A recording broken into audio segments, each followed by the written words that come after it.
لا حول ولا قوة إلا بالله العلي العظيم أعوذ بالله من الشيطان اللعين الرجيم أما بعد فقد قال أبا عبد الله الحسين عليه الصلاة والسلام ليتكم في يوم عاشوراء جميعا تنظروني كيف أستسقي لطفلي فأبوا أن يرحموني۔ مظلوم کربلا کے غم میں سینہ زنی کرنے والے نوجوانوں، مظلوم کربلا کی مظلومیت پر آنسو بہانے والے بزرگوں اور مظلوم کربلا کی بے کسی پر گریہ کرنے والی ماں اور بہنوں، سلامت رہے آپ کا یہ جذبہ ماتم اور جذبہ عزاداری۔ میں نے آپ کی خدمت میں امام حسین کا ایک ایسا قول اپنی تقریر کے عنوان کے طور پر پیش کیا ہے کہ آج ہم سب 2 مہینے 8 دن مکمل ہو گئے اور صبح سے ہر زبان پر یہی فقرہ ہے، یہی لفظیں ہیں، الوداع الوداع الوداع۔ اتنی کثرت کے ساتھ آپ نے ماتم کیا ہے، مجالس میں شرکت کی ہے، شب بیداریاں کی ہیں۔ میں ان عزاداروں سے پوچھتا ہوں کہ آپ شرکت کرتے کرتے تھک گئے؟ کہ آپ کے ہاتھ ماتم کرتے کرتے تھک گئے؟ کہ آپ نوحہ خوانی کرتے کرتے تھک گئے؟ نہیں، ہر عزادار تڑپ کے کہے گا نہیں، ابھی حسرت ماتم باقی ہے، ابھی حسرت نوحہ خوانی باقی ہے، ابھی حسرت گریہ ہمارے دلوں میں باقی ہے۔ ہاں عزاداروں، اگر آج ہم یاد کر رہے ہیں اپنے آقا کو تو کوئی کمال نہیں کر رہے ہیں۔ ذرا آپ یہ تو محسوس کیجئے کہ آپ کو آپ کے آقا نے بھی فراموش نہیں کیا ہے، اور ہمارے یاد کرنے میں اور آقا کے یاد کرنے میں فرق ہے۔ ہم جب یاد کرتے ہیں تو ہم بھوکے نہیں ہوتے، ہم پیاسے نہیں ہوتے، ہم غریب الوطن نہیں ہوتے، ہم مصائب و عالم کے ہجوم میں نہیں ہوتے، مگر ہمارے آقا نے جب ہمیں یاد کیا ہے تو کربلا کا میدان ہے، 3 دن کی بھوک و پیاس ہے، مصائب و عالم کے ہجوم ہے، اور ہاتھوں پر ننھی سی میت بھی ہے۔ ایسے ہنگام میں مظلوم کربلا کو اپنے چاہنے والے یاد آئے۔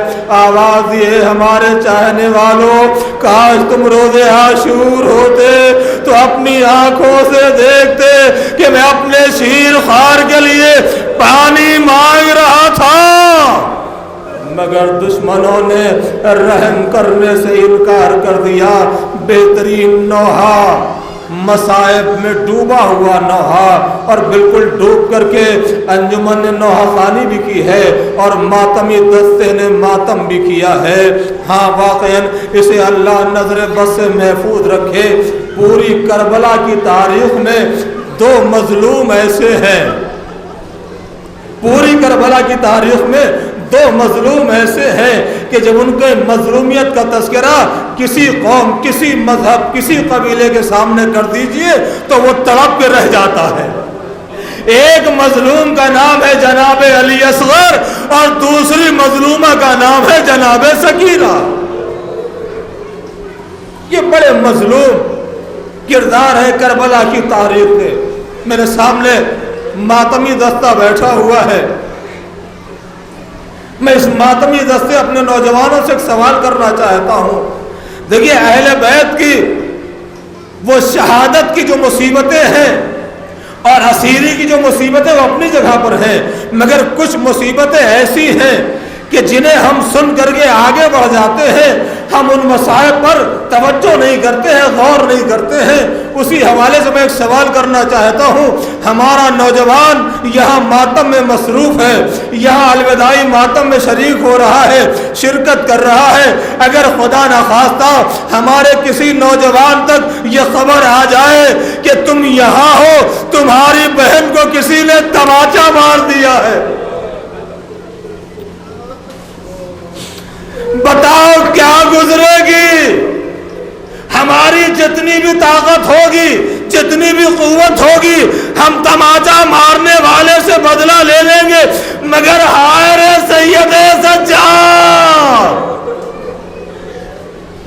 جنہوں نے سنا نہیں ہے بلکہ اپنی نگاہوں سے کربلا سے کوفہ اور کوفے سے شام تک مسلسل بہن کے رخساروں پر تماچے ظالم لگا رہے ہیں، سید سجاد صبر کر رہے ہیں۔ اے عزادارو، الوداعی ماتم کے لیے آپ اکٹھا ہوئے ہیں، آپ یہاں الوداعی ماتم کے لیے جمع ہوئے ہیں۔ ذرا تصور کیجئے کنہیں الوداع کہنے کے لیے آئے ہیں؟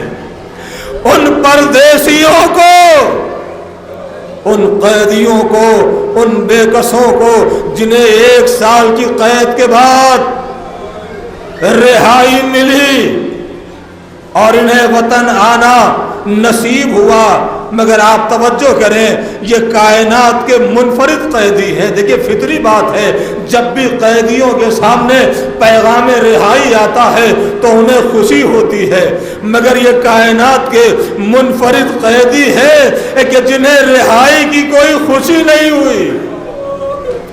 ہاں اہل حرم خوشی مناتے بھی تو کیسے، جسے وطن جانے کی سب سے زیادہ تمنا تھی وہ سکینہ قبل رہائی اہل حرم سے بچھڑ گئی۔ جزاکم اللہ خیر الجزا۔ قافلہ شام کے زندان سے کربلا ہوتے ہوئے مدینے کے لیے روانہ ہو رہا ہے۔ ثانیہ زہرا ایک ایک بی بی کو سوار کر رہی ہے ہماری پر۔ سید سجاد نے دیکھا کہ اب تو پھوپھی اماں تنہا رہ گئی ہیں، قریب آئے، آئیے پھوپھی اماں میں آپ کو سوار کرا دوں۔ ثانیہ زہرا کہتی ٹھہرو میرے لال۔ کہا کیا ہوا پھوپھی اماں؟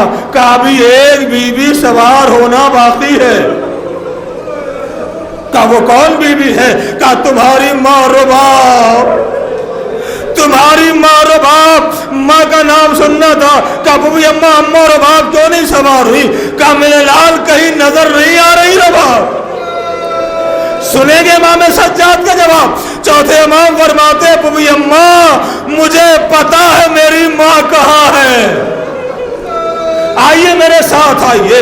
امام سجاد پھوپھی اماں کو لے کر کے زندان میں داخل ہوئے اور اس گوشے میں گئے جس گوشے میں قبر سکینہ تھی۔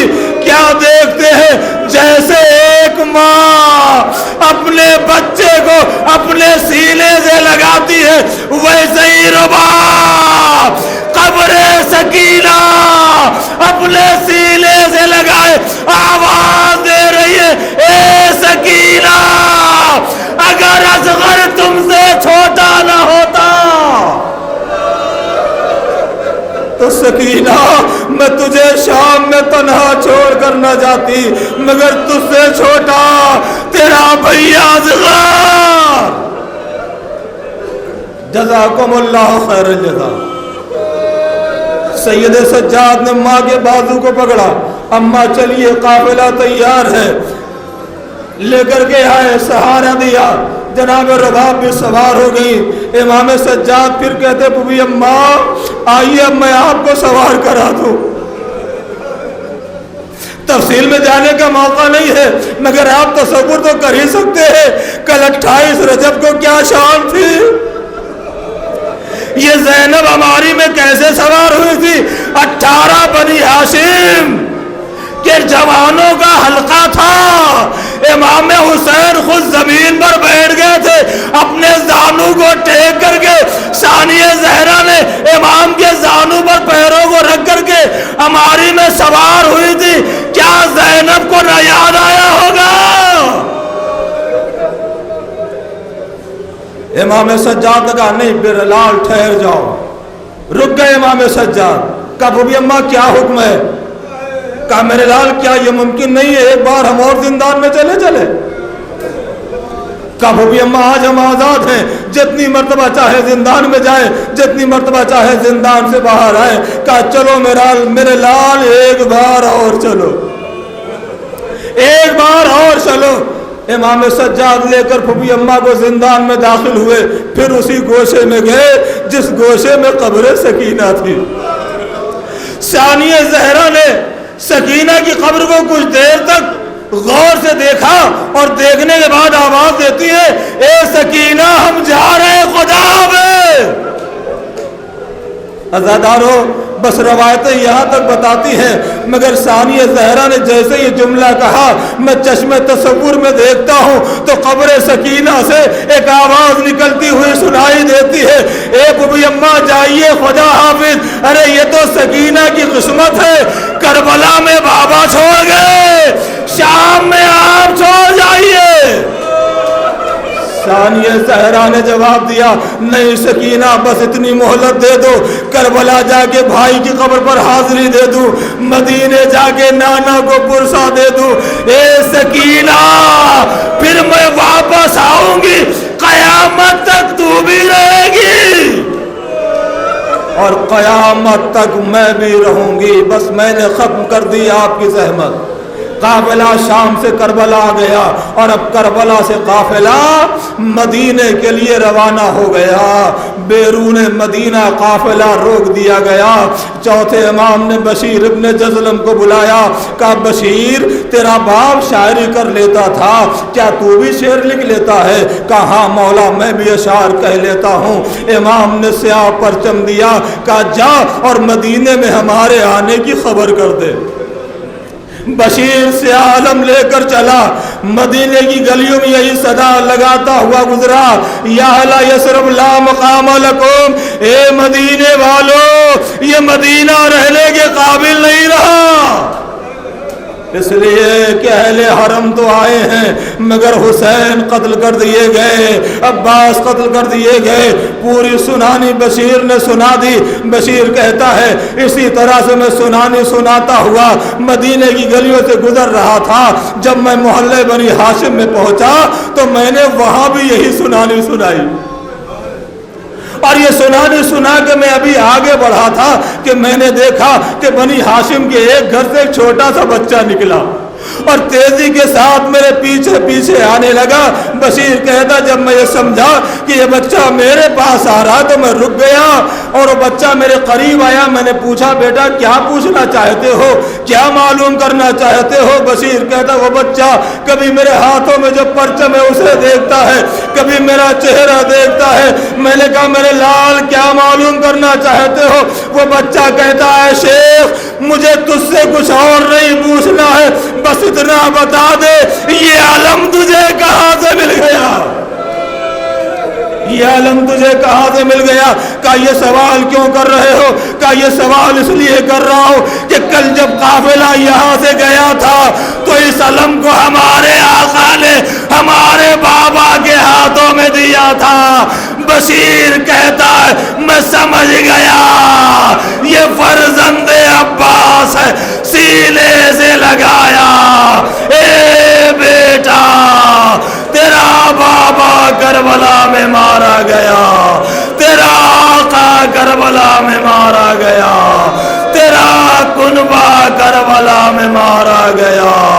یہ علم ہمیں چوتھے امام نے دیا ہے تاکہ اس قافلے کی سنانی سنا سکے۔ الا لعنت اللہ علی القوم الظالمین، سیعلم الذین ظلموا قلب ای منقلب ینقلبون۔ ماتم حسین۔